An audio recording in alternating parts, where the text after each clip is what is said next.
had to watch my note cards because Erica almost took them away from me. I have them up here, but I'll try not to use them. I didn't shit my pants yet. There's still this time. We're calling this the splash zone, so you've been warned.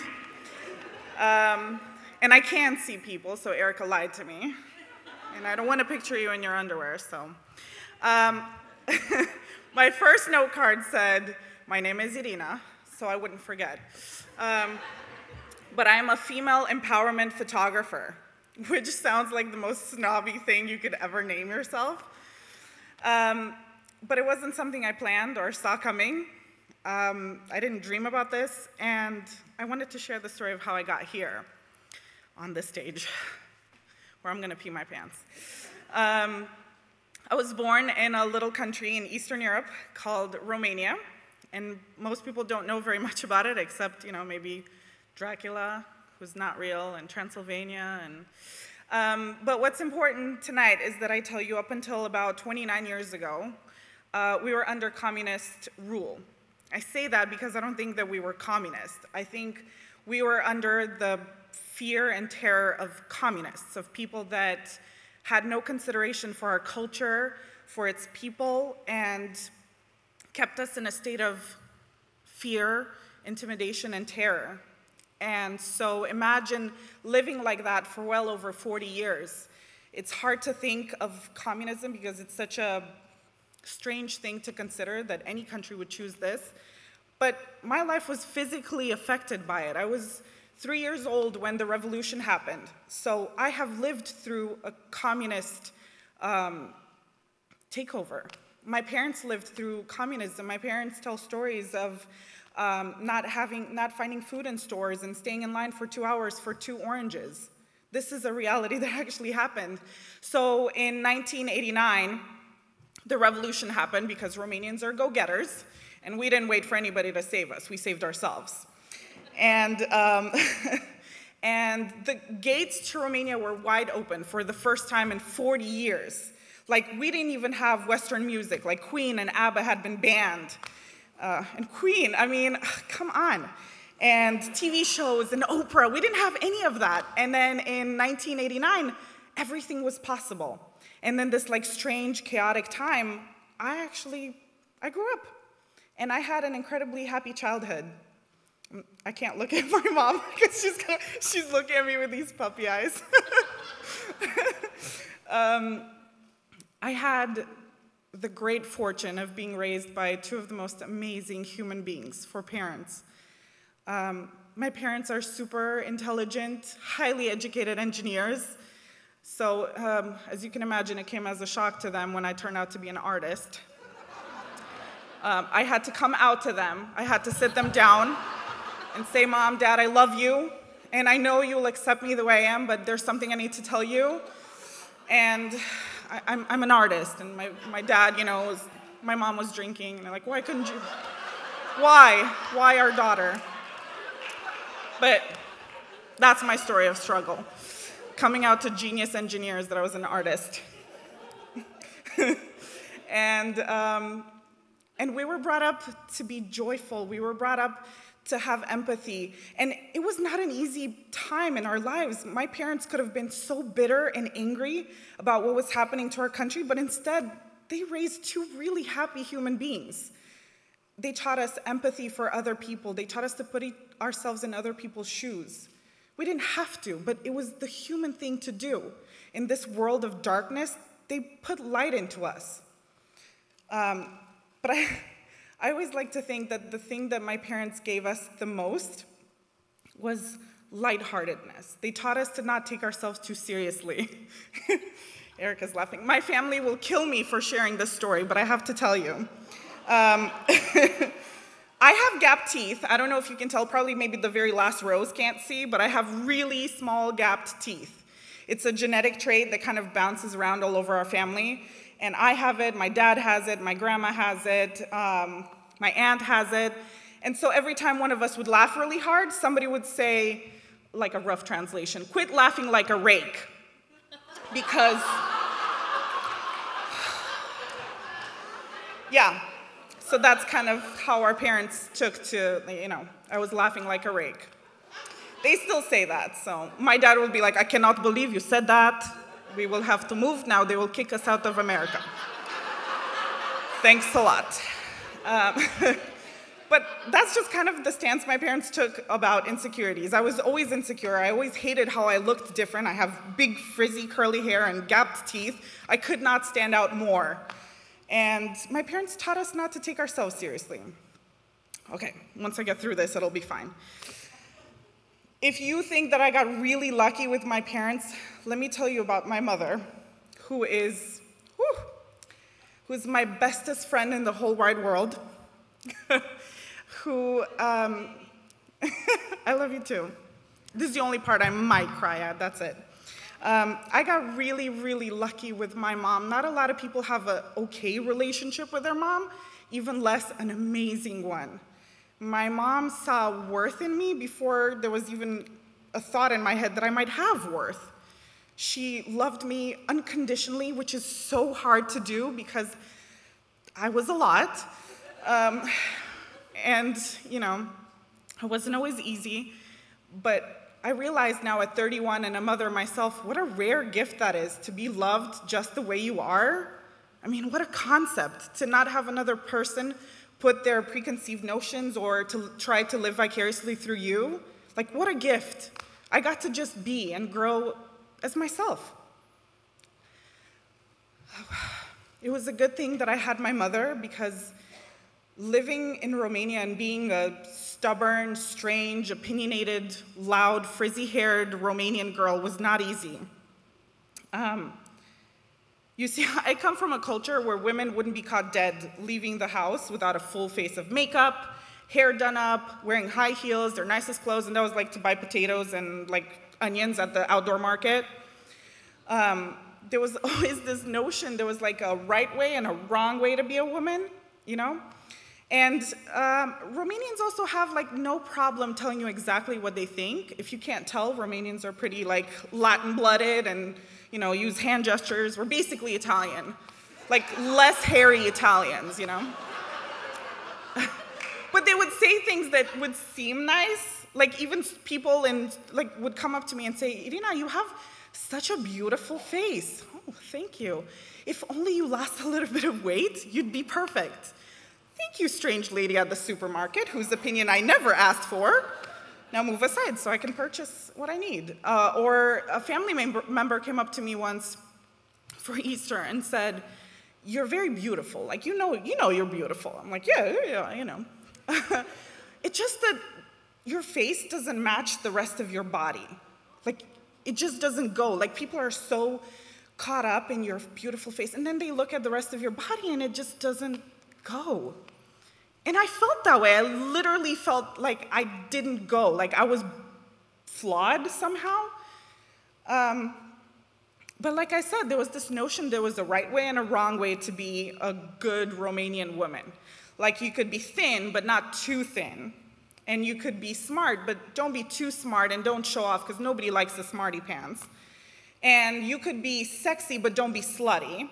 And you could be quiet, but don't be too quiet like you're stupid and you have nothing to say. You know, there's just this notion that you could never win. And if, God forbid, you happen to be overweight or fat, you're at least expected to kind of hate yourself, you know, like a right amount of hate, and to be constantly on weird diets, like the cabbage soup comes to mind. It was weird. It was a bad, bad week.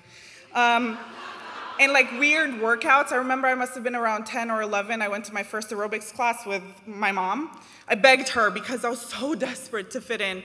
And all I remember from that experience is just like a sea of middle-aged asses covered in like neon-colored spandex.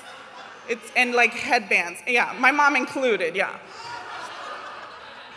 Bad perms, you know, like headbands, wristbands, and all that. So that's all I remember. That was the last time I did aerobics. I remember I must have been around 12 or 13 when I looked around my middle school class, because we were in a group of 30, and I realized I must have been around the second fattest girl in our class. Not overweight by any stretch. None of us were overweight. We just stopped being communists like 5 minutes ago. Like we just rediscovered food. Nobody was fat. But still, it became very apparent that I was the second fattest. I was just a few pounds away from being at the bottom. And that I would get teased, and I would get bullied, and I would get just the things that I was getting already, but 10 times that. And it was just unbearable. I must have tried every diet in the world. I can't think of a single Romanian woman that isn't on a diet currently, except maybe you and me, Mom, like, right? Like, that's it. Yeah. So you can imagine my mixed emotions. When I found out that we were moving to the United States, my parents had applied for the visa lottery and won. So I'm one of the immigrants Erica mentioned. I'm not afraid, because I'm an American now. I'm safe. Whew. But I had mixed emotions because, of course, it's hard to leave behind everything that's familiar, the support system that you have of aunts and uncles and grandmas and that neighbor that used to live, you know, you just know everyone, and to leave all of that behind. And at the same time, there was also excitement because I could redefine myself. I could start fresh and start a new life. And I swear to you, we did not do this on purpose. We moved to the United States on this day 17 years ago.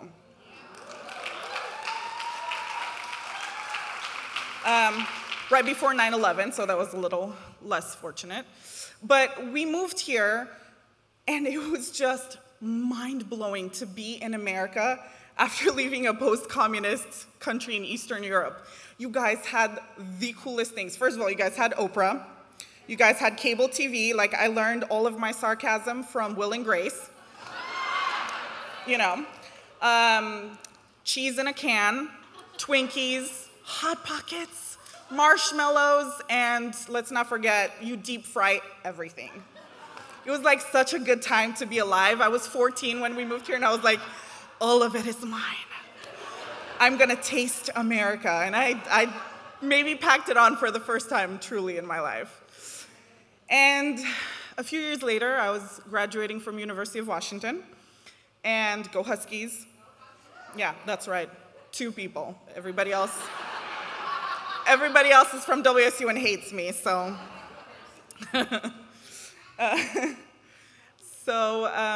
And I came, and I met a boy who's in the crowd. I'm gonna embarrass him, that one right there. And despite my best efforts not to be the most cliche immigrant in the world, he was also Romanian. So much for being a rebel. And he was my first boyfriend, and we immediately got engaged. So I was like, so much for being a rebel. My parents were like, we love him. So I was like, great. That worked out. So much for this wild, crazy life I was gonna leave here. And so of course, like a good Romanian girl, I went on a diet, because when you get engaged, you order a dress 2 sizes too small, and then you starve yourself until your wedding day, because you can only be happy if you're thin, right? Like if you can fit into this weird dress that you'll never wear again. It was god-awful uncomfortable. I never lost the weight anyways. But I did starve myself for the longest time right when I got engaged, and I had lost some weight, and I was working out, and you know, I was doing the like engagement workout, you know. Things were desperate. And I had lost a lot of weight, and I was feeling good, and I was looking good. And I remember an old gentleman came up to me at church, and he said, you look so good. I was like, I've heard these before. When's the other shoe gonna drop, you know? He's like, no, you look really good. You know, when you guys first got engaged, I didn't see what he saw in you, but I guess you guys kind of go together now. I was like, oh. I knew it wasn't offensive, like I knew, but I was brought up to be a good, respectful Romanian girl, and good, respectful girls don't pick fights and don't put people in their place and don't tell people what's what. It's not our job to do that. So I gave him my best gap-toothed smile, and I said, thank you, and then I left. And I bitched about it to my family, like a good Romanian girl, you know? And then a few more years later, we really wanted to get pregnant. And so, again, I planned on losing the weight that I estimated I was gonna gain during my pregnancy. And I figured if I lost the pregnancy weight beforehand, then whatever I gained would compensate. And this is why this is why us women are crazy, because we have to think about this shit all the time. We're always hangry, and we're always counting where we're supposed to be, you know? Because you're only as happy as the scale tells you can be happy.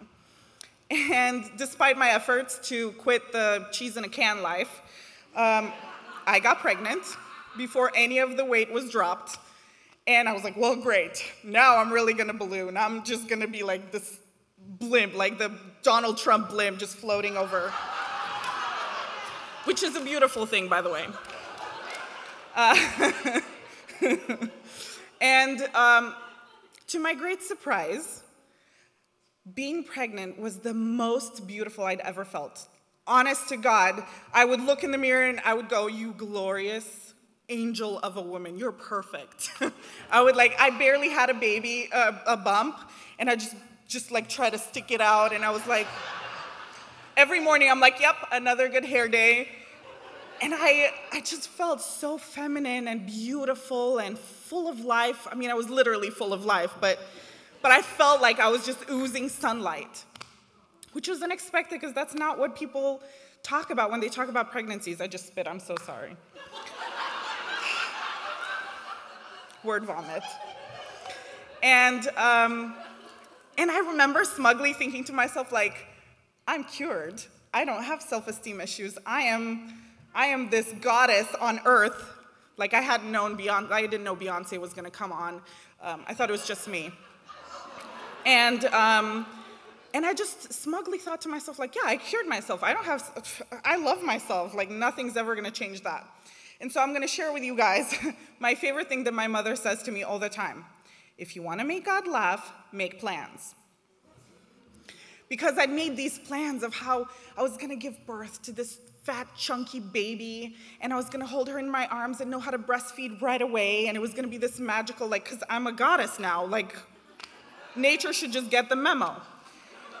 So what was supposed to be my June 5th baby ended up being my April 21st baby.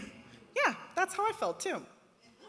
My water broke for no good reason. It just broke. I woke up one morning and I was like, did I pee myself or? I drank cold water. The old women in our church were like, oh, did you drink cold water? That is why you gave birth early. You should not have done that. That's also how you get ear infections, so you should have known. If you think about it, you're selfish. So they're laughing, but like it happened.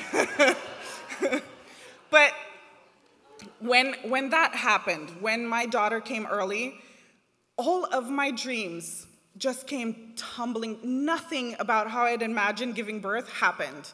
First of all, I gave birth in like 5 minutes flat. Like, she came out right away, and I didn't give birth to a baby. I gave birth to an alien monkey that was like purple and covered in hair and was the tiniest thing I'd ever seen. I was like, what is that?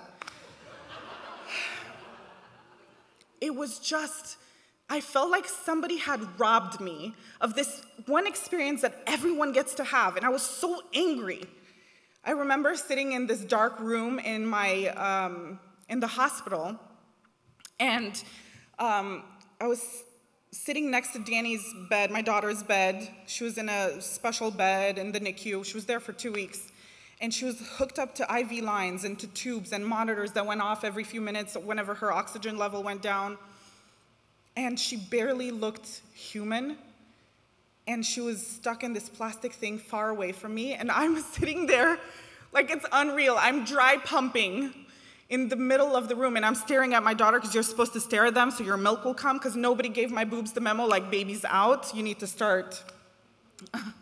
Hi, you're gonna make me cry. And she was getting donor milk because my milk just hadn't come in yet. And I went from being this confident, badass of a woman to looking at myself in that moment and thinking, you worthless piece of shit. You did this. If you had just lost the goddamn weight, if you had just done what people told you, if you had just been thinner, if you had just tried harder to be different than how you are, none of this would be happening. You did this. Who else? I was sitting in this dark room, and we're teaching girls every day to be as perfect as possible. So when there's a bump in the road, who are you going to get mad at? Yourself.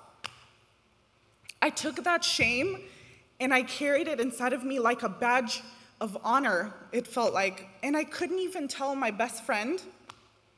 I didn't tell her until years later, because when you're in a place that dark, you don't think that you deserve to forgive yourself. And you know that if you tell a single person, you'll feel better. But I didn't think that I deserved to be forgiven, not even by myself. So I carried that stupid goddamn shame for so long, until many months went by. We got her home, and her dad can vouch for me. Like, we fed that baby like it was our business. Like, we fattened her up like we were like, she was our Christmas pig, you know? Like, we overfed that baby, like she was chunky. She's been in the 95th percentile since like 3 months on. Like, we're like, yes, we don't care about grades. We're like, how much does she weigh? We're keeping her nice and fat, you guys. But around a couple of months went by, and we noticed that she had inherited my beautiful trait, our genetic lottery prize, if you will, of gapped teeth. But it was funny, on her, it looked beautiful. It was endearing and sweet and perfect, and it was so Danny. It was like the most perfect, like, I was like, everyone should have gapped teeth. And besides that, my daughter looks exactly like her dad. Pin straight hair, darker skin, brown eyes, looks nothing like me, except for her gapped teeth. It's the one thing that we share, and she had them. And so I had a thought. I was lying down next to her one afternoon with her cheek on my hand, because that's how she sleeps to this day, and she's a giant child now. And I was looking at her. You know, every new mom knows this. You look at your babies when they're asleep, because that's when they shut up. And you're like, they're angels, but not loudly, so they don't wake up, you know? And I was looking at her. I was like, oh my God, she's perfect. She's an angel. We made a perfect baby. And I had a chilling thought. I was like, what if one day she hates her teeth? Or what if one day she speaks to herself the way I do, the way all of us do? We look in the mirror and we break ourselves down over stupid shit that doesn't even matter. Flabby arms and stretch marks, shit we all have. And we put ourselves down like, what if this perfect child of mine, oh, sorry. I'm just killing it, aren't I? I said, what if one day she speaks to herself like that? Like, it would kill me. She's perfect. She's just perfect the way she is. Not perfect like no other woman compares, but just the way she is, she's good enough. And I remember in that moment I had two choices. I could do what a lot of us do, which is I could shrug my shoulders and say, it's hard to be a girl. It's really hard to be a girl in this world. It's hard to be a woman. And that's just the way it is. I'm just one person. I'm not going to change the world. I can just like try to protect her as much as possible and then set her off. And the other option was that I could do something about it. And I couldn't tell which one scared me the most. And then I had a realization. I think that my entire life, I'd had it all wrong. You see, I thought my mom was grooming me to be a good, respectful Romanian girl, but I'd had it so wrong. My mother never asked me to be a good, respectful Romanian girl. My mom raised me to be a strong, badass tornado of a woman. And I'll be damned if I sit on my ass and do nothing. And so I got really angry. At first, I thought, I'm still very hormonal. And then second of all, I was like, what am I going to do? So I decided I was going to take photography, the one thing that I loved more than anything, and I was going to spin it on its head. I was going to take this one thing that women dread doing, and I was going to turn it into an empowering thing to show women how important and valuable they are, that they matter.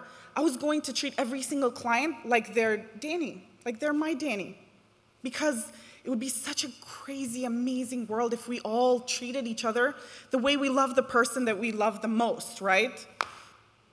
So I'm gonna...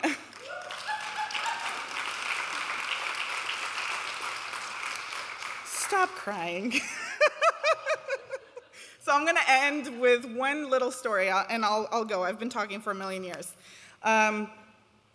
Once I was in high school, It was the end of high school, and it was the summertime, and a boy had just broken my heart. Not the Eastern European boy, he was fine.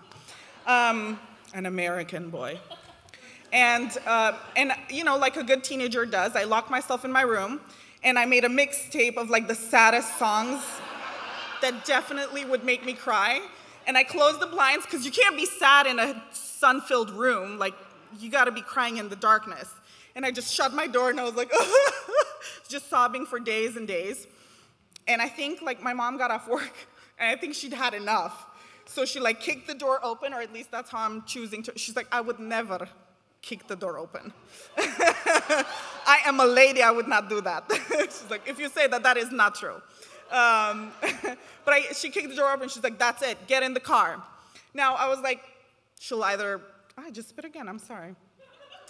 I was like, she'll either kill me and bury my body in the forest because she's had enough, or she's gonna drop me off somewhere. I didn't care, because I was like, it's the end of the world. I'll never find anybody else. I'm dead. If a boy doesn't love me at 17, I'm gone. Like, that's it, right? And it was weird, because 3 strange things happened. First of all, she didn't say a word the entire time we were in the car. And my mom is not a quiet woman, if you can't tell. There she is. There she is, folks. The second thing was, my mom is a neat freak, and she never lets me open the window and let like natural air. We only get filtered air. But she let me roll down my window, and she let me put my feet on the dashboard. The third thing that was odd was that it became really apparent that we weren't driving anywhere. She's just driving around Vancouver and Camas. I was like, can she not find a place to bury a body? I was like, yeah, I guess I'm pretty big. So I was like thinking about that, and I was still crying and sniffling, and she'd like hand me a tissue and like probably roll her eyes in the back of her head. And after a while, just kind of sitting there, feeling the breeze between my fingers, I just started feeling better. And when I thought back to this story, I realized, like, that's what we all need. Space to just be. Space to be exactly how we want to be. That's what the amazing thing that my mom did. She didn't give me this pill or like a vaccine against low self-esteem. She just gave me the freedom to grow into my own person and be whatever kind of person I wanted to be, right? And that's something that's within all of our powers, right? We all have the capacity to create space and let a person be exactly who they want to be on their terms. I grew up the way that I did, confidence galore, you know, because I was loved unconditionally. There was no condition on her love for me. I had room to be as dramatic as I wanted to be, as lame as I wanted to be, and then as amazing I wanted to be. And my mom cheered me through every step of the way, no matter how frustrating it might have been, especially because moms know the answer. They know how to fix our problems. It takes a certain kind of woman to let you find that answer for yourself. That's what I try to do for my clients. That's what I try to do with every person I photograph. Every woman that's in my life knows that. And that's exactly what I try to do with my daughter, who's sitting right there, to just give her space to be exactly how she wants to be, even in times when she looks me in the eye with her brown eyes, points her finger at me and says, "Worst mom ever." Thank you.